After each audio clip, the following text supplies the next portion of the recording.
All right, welcome to another video about Duke Nukem 0 Hour Overclocked. We're getting very close to having our 1.0 release done.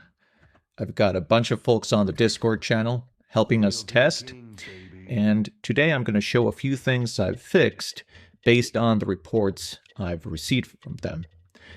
We're actually going to start out on the main streets level here, because I'm going to show you a little bit of the tightened world geometry.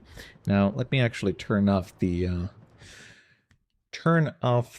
objective markers because I've just had them on. I was working on the Whitechapel Killings, and when I'm working on the markers, what tends to happen is I keep them always on. That's easier for me. So, we've got the level here, and let's go ahead and kill a few of these guys, just so we get a moment's relief to look around the level geometry. So, while it's subtle, and maybe not all of you have noticed it before, the game would have a lot of visible seams between sectors. And what I've done is I've tightened the world geometry. Basically, the Recomp 64 is running the game in its native resolution underneath everything, and then it has a second renderer on top, which gives you the modern version of what we're seeing. I'm not an expert in render pipelines, so, please call me out if I'm saying something silly here. But basically what I've done is I've just interpolated the world geometry a little bit. So where there used to be seams before, we don't see seams anymore. And in fact, check out Duke in third person.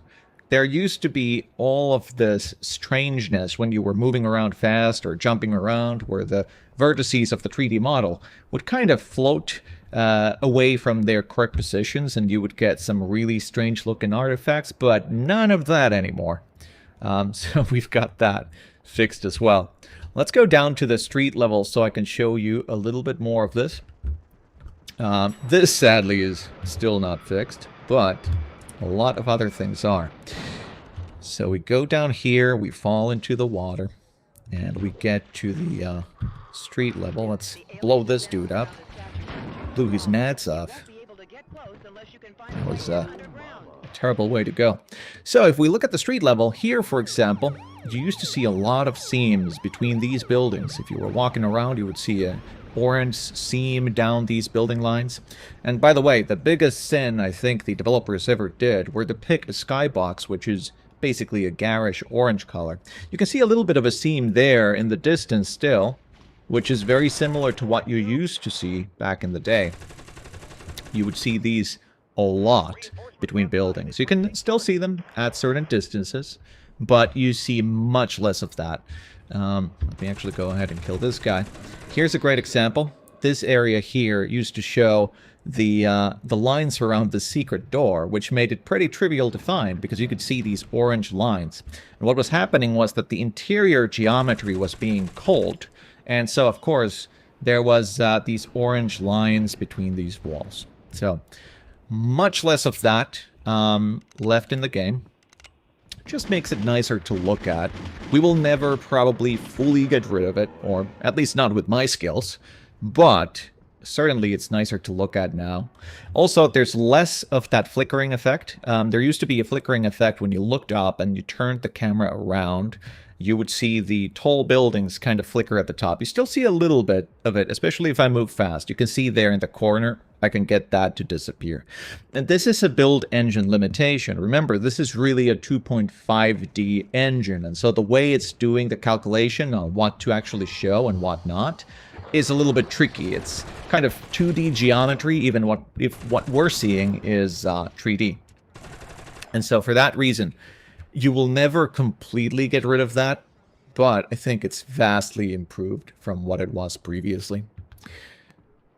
So those are some of the key changes, really just tightening all around the board. You can also see on the guns of the player, because I did that interpolation change on the player model, there's much less of flicker and twitching in the arms and the guns. You've still got a lot of view bob, which I know not everybody loves, but at least you have less issues in just the kind of graphics going out of sync, where you would see these brief flashes of a gun moving, you know, maybe slightly away from the coordinates in which it should be drawn. So this is really all down to a lot of the testers on the channel. There's a fellow called, I believe, Victory for Me. Oh my god, now I feel like I would need to check my notes, but I can't alt-tab away from the game. He's been helping out a lot. There's also another fella called Plat Hunter, and many others who have been reporting bugs, and that is why I've been able to fix all these issues, specifically in the rendering pipeline. Alright, further stuff. Let's go ahead and you can also see I've actually changed the names of the difficulty settings. I'm still kind of figuring out if these are the names I want to use or not, but hey, these are what I've got right now. Let's pick Hail to the King, and let's go to what would be a good level to show a few things out. I'm thinking, let's do a little bit of Dry Town, because there's a funny thing here that I want to show. And I can showcase a little bit of one additional thing. So what I'd like to do is I'd like to add one more difficulty setting. Remember, in Duke 3D, you've got the Damn I'm Good difficulty setting. And on that setting, what will happen is the enemies will respawn, right?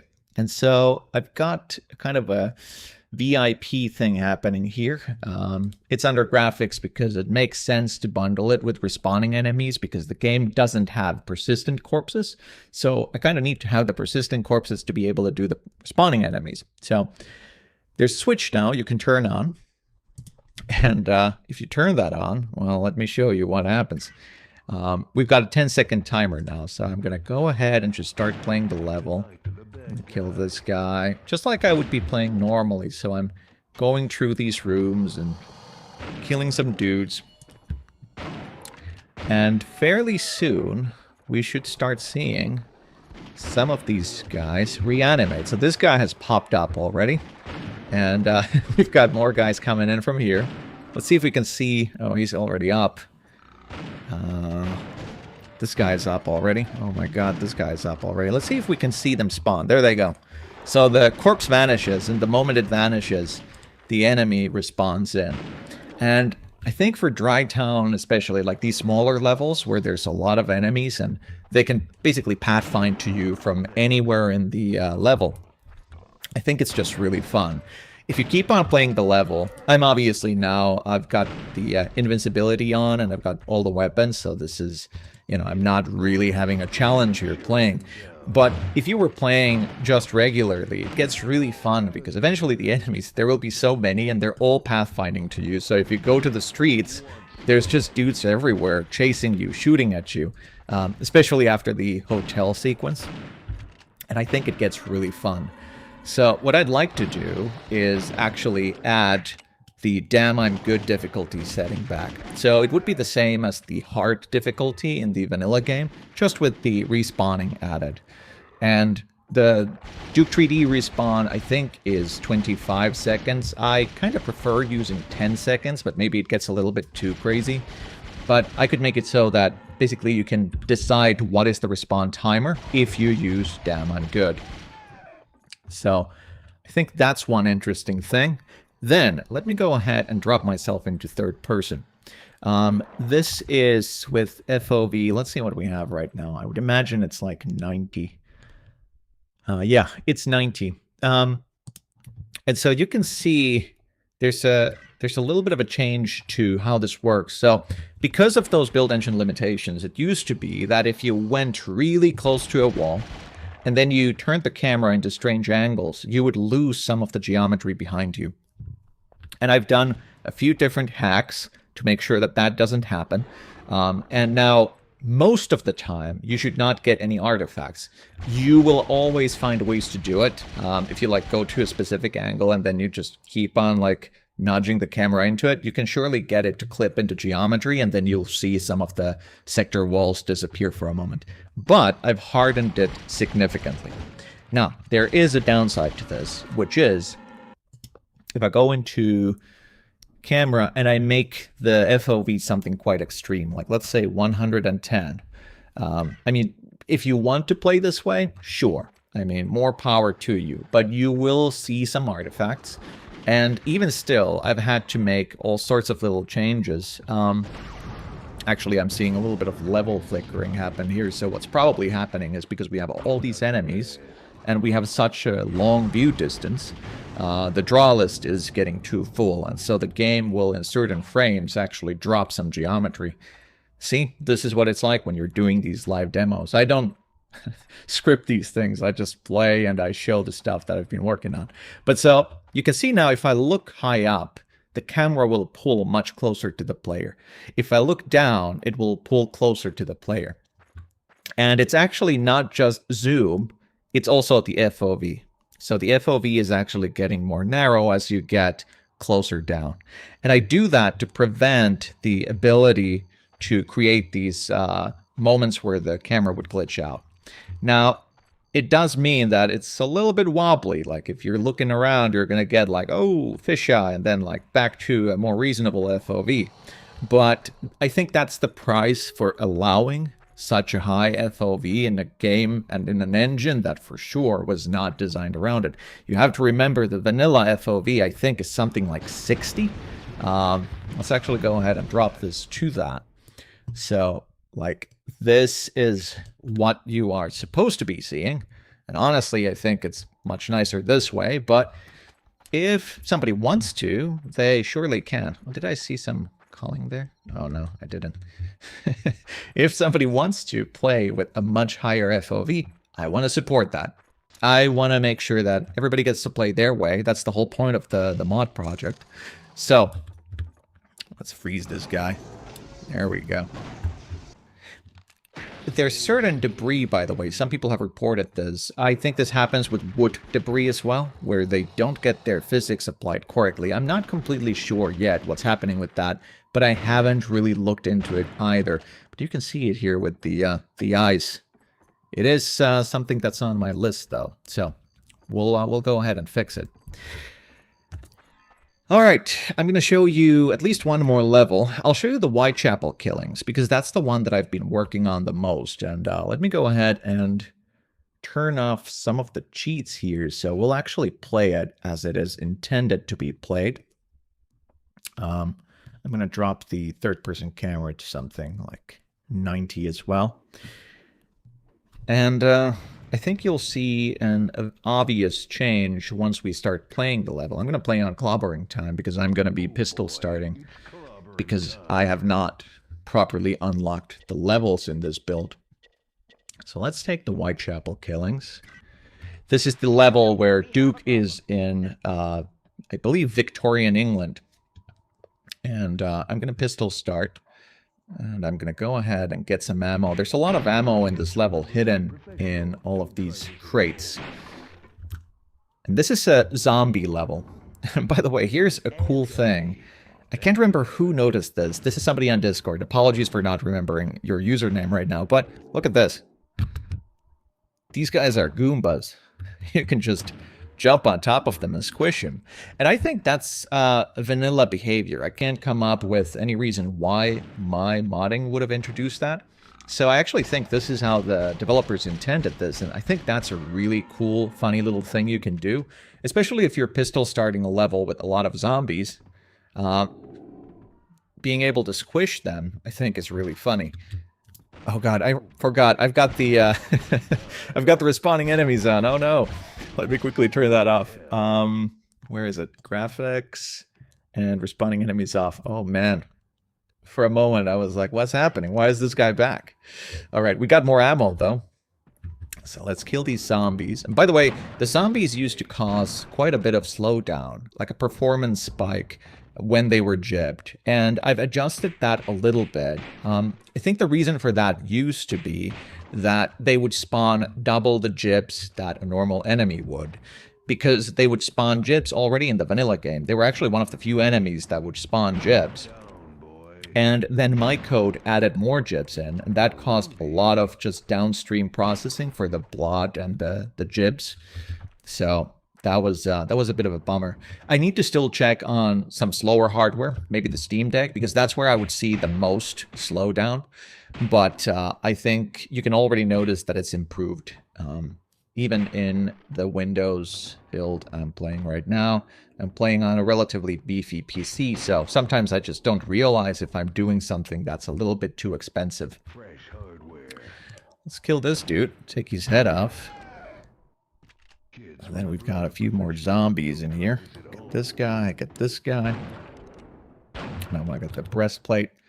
I've always thought it's a neat detail that in this game, when you get the different armors, you always get a kind of like a period-appropriate armor. So right now I've got the breastplate. You can see it on Duke's body. And let's go visit the shop. The zombies have like a poison gas effect. When you shoot them, poison gas will come out of them. It's a little bit annoying. There's a secret here, which is a diving helmet. We're going to need that in a second. And then there's a school here you can visit. One of the capitalist pigs. I've always found this to be a funny enemy. Gibbed himself. More zombies. Very tall ones. I'm going to squish this guy. I really love that. I really love the fact that you can squish the zombies. That's an unexpected delight. Oh, there's more. Oh, no. Squish you. I'm going to squish you. Let me get him. There we go. That's just too funny. Okay, so you need to go into the sewers. If you check out the objectives here, the first thing is you need to locate the entrance, and then you need to destroy the alien virus. And again, we can now, I think, check if my HUD is working as expected. Let's put objective markers on demand. I'm going to check a few of these as we play. So, for example, here you would see that you need to enter the sewer. Let's blow up this this thing here. And then we can fall in into what I think is a really cool sewers area. I like that they used this green fog to just make it look real eerie. Gonna get these Parapsyche keys. Grab the sawed off. By the way, I might be going into the wrong direction. No, this is the right one. We need to go inside here. Oh no, spider things. I hate these guys. I wonder if I could... because they're so hard to see when they're underwater. I think that was the last of them. I need to go in here and fill this place with water. So let's save the very, very stereotypical peasantly British lady. Then we need to blow up these walls. This is the part where you need the diving helmet, because if you don't have it, you're gonna have a very bad time. So we need to blow up these walls here. Let's put another there. Boom. And there's gonna be new enemies here, I think. Some there we go. Diving enforcers. And a zombie. I like that the zombie walks in the bottom. That's funny looking. Here's a Parapsyche. These guys. And we go in here. We move into another sewers area. Again, I like this environmental fog that they have. Just gives this place a nice ambiance, and then you can see the little light filtering through from there. I think that's just a cool effect. I also like that the zombies can get their legs blown up, and then they'll just crawl around. Again, it's the kind of attention to detail that, while some of the levels, you know, you can see that they rushed to build this game. I think we had one of the original developers even come in on, I think, one of the first videos and tell us that, you know, this was a big crunch. And, you know, they probably couldn't do all the things that they wanted to do. But I think there's a lot of love put into this game. So we blow this guy up. Get these guys. It's very dark and murky here. I wonder what it's going to look like on video. It might be that I should have pushed the gamma up a little bit, especially for recording. Because when you have a murky video and then you have YouTube doing its own encoding on top of it, it can sometimes look a little bit off. So we emerge in, I believe, in Whitechapel, which I think is the area where Jack the Ripper did some of these killings. And so I think this level really is about Jack the Ripper specifically. We go over from here, and then we have this nice area where we have multiple houses we can visit. They're all really just optional little side things. This room, I think, has once more a secret, a new breastplate, but we've got a full one on us, so we don't really need that. Then there's Hunter's Hoe House. Sadly closed. Can't buy a hoe. And then we've got Whitechapel signs there. Can we get in here? Yes, so this is a butcher shop. And this level has this unique version of the babes, these kind of like wall-mounted babes. I actually just realized I left one babe in the sewers. Once the sewers are flooded, you can swim up to save a few of these wall-mounted babes. But look at how gruesome these look. I have no idea about the implications here, but that looks terrifying. Very Giger-esque, I would say. We can see here, Ripper kills. It's Jack. For a moment I thought it's Sack, and I was like, what's that about? There's also pig man freaks being spotted in the news. All right, so you can go to those houses. I think there's one more, and this is a cool one. The big jugs, the pub, the pig jugs. That's funny. No, it's not here. It's in the next area. So if I go in here into this spooky tunnel, kill this zombie. Oh no, capitalist pigs. Let me bomb him. Got him. I think I got him. Yep. Oh no, enforcer guy. So we're at Meter Square. There's a time machine part. At this point, they're not really even hiding these parts, are they? Can we go in here? Nope. Nothing useful in the garbage.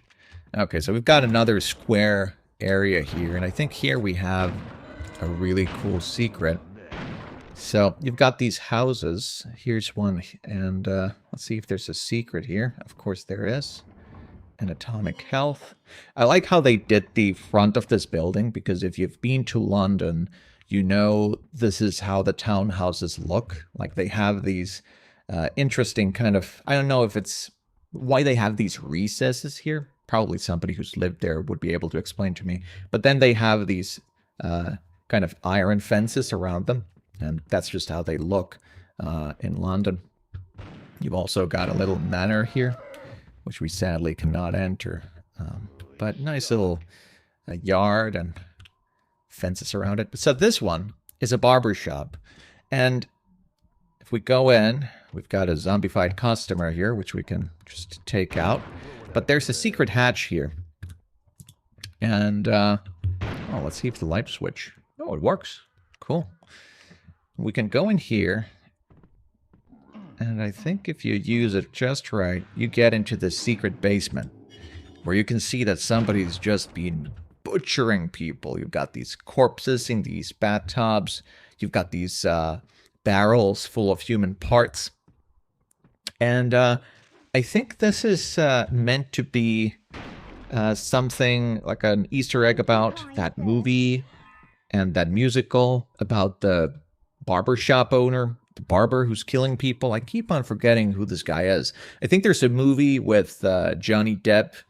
I keep on thinking it's Todd Sweeney. Could it be? Or am I completely misremembering? Anyway, there's a killer barber, and I think this is kind of like an Easter egg about that. See, my cultural literacy is showing here. I don't know that movie. I'm embarrassed. So then we go into Miller's Court, and this is where we face off with Jack the Ripper. I thought this was funny. The Dukes are not the men that will be blamed for nothing. All right. And you can hear Jack just killing somebody. Duke does nothing. I think this is really funny. And we're going to fight the Ripper. In the original game, the Ripper would have been a multiplayer character as well. And I just realized I haven't talked about the most obvious update I've done into the game. So the Ripper walks at, I think, about 120% of the speed that Duke walks at. But notice, I can move as fast as he can. And that is because we finally have Duke's base speed upgraded. So, you know, you guys kept asking for it. I finally did it. I believe it is under OC controls. And we now have a slider for movement speed. So here we have movement speed modifier. And it's a little bit below, actually, the Ripper character. So I could go all the way up to 150. So that's actually what the Ripper would have in multiplayer. As you can see at this point, I'm like a human rocket. Now, the reason why I wouldn't recommend going all the way up to 150 is simply because at that point, the enemy AI just can't keep up. Like, you'll be able to run circles around all the enemies. It's not so much of a problem in these levels with kind of like tighter spaces, because you'll still have to fight the enemies that are in front of you. But in the levels that are more wide open, can we turn on the lights? No, it doesn't do anything. In the levels with the more wide open spaces, you can basically just run past enemies. Check this out, by the way. We go into this house and look at this spooky little bowl coming down. That's not good. Let's turn on the lights. If we go upstairs, we can turn on more lights, I think. And if we go into these rooms, let's turn on the light. Huh. Nothing scary here, I suppose. But what about this one? It's a bathroom. Turn on the lights. It's all right. But this one. Oh no. Oh no. A scary rockin' horse. And what's this? A drawing of a child using a time machine. This is strange. Turn this on. I'm not sure what the story implications here are, but maybe this is like this kid's dad using the time machine. But why would the kid's dad use the time machine? It's all very confusing. In fact, I've tried to think about this. Is this house meant to be one of Duke's ancestors? They have a sawed-off shotgun hidden away in a back room, which would be very Duke-like. Because the whole beginning of the game is that somebody has used a time machine, and somehow the aliens have also used a time machine. And it's this guy from the past. Let's actually go take a look. So if you go down with this elevator, you will come into this underground area.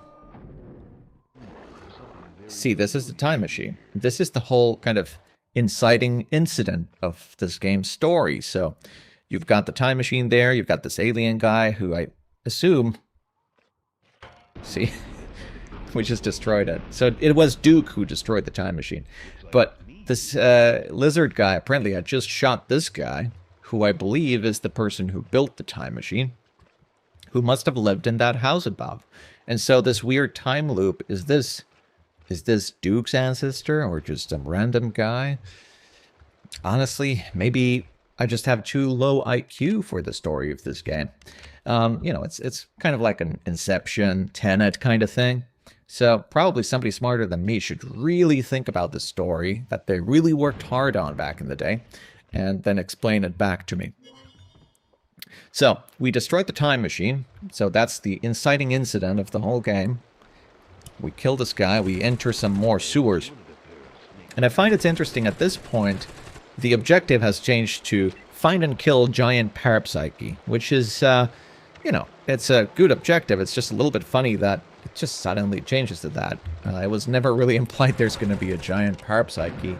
But I suppose that's the origin of the alien virus. So in the sewers here, we've got the giant Parapsyche that's poisoning the water, and that's why people are turning into zombies. And check this guy out. Real big Parapsyche. But interestingly enough, I think it's really just an upscaled model of the Parapsyche. It's even got the same hit points as the regular Parapsyches. And so this sewer wall blows up. We kill some zombies in here. And then this room. I find this funny. Imagine that you didn't have the sawed-off shotgun. that would ruin the time loop. So there's a shotgun here, right? So you walk in, and this is the room from the beginning of the game. So this is where Duke is gonna call his old self. Looking good, pal.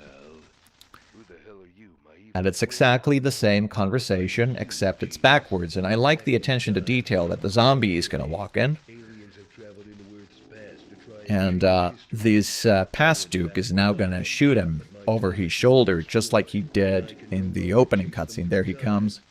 Boom. And they had to put the sod up there, because if it didn't exist, well, we would have a paradox, right? So they had to put it in front of that door, so you are forced to pick up that shotgun, so Duke can actually do that. in time and make things right. Earth's history will It's kind of cool being able to see Duke from this new perspective here, from the front. so much That was the beginning of the game. So much for his vacation time. Here you can see some of these floating jibs. This is something I still need to figure out. It's probably nothing serious. But it is strange. It did happen after I made those changes to the garbage collector that I mentioned. So it could be something related to that, but I'll look into it. So then we finish the level. We go and we dive in here, and the next level then would be the cemetery level that we'll play in the next video. But I think that's all I have time for this time. And what I'm going to do is maybe I'm going to add a little montage at the end here of some of the issues that people reported to me that we've since fixed, because I think some of them are quite funny. All right. Thank you so much if you listened all the way up until the end, and I hope to see you on the next update. Have a great day.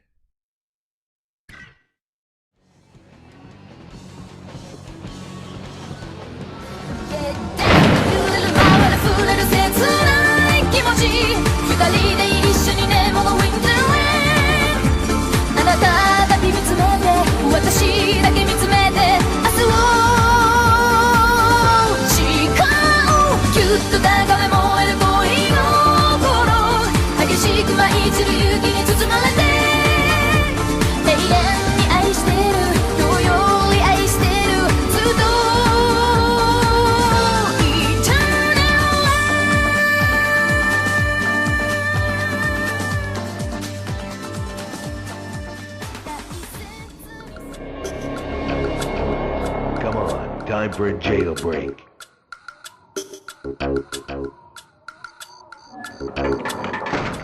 Huh. Damn shadows.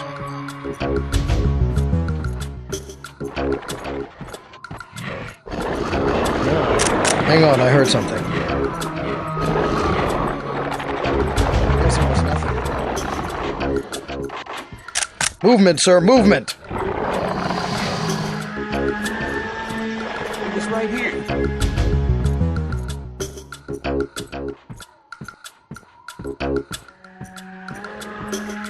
Hang on, I heard something. It's dented!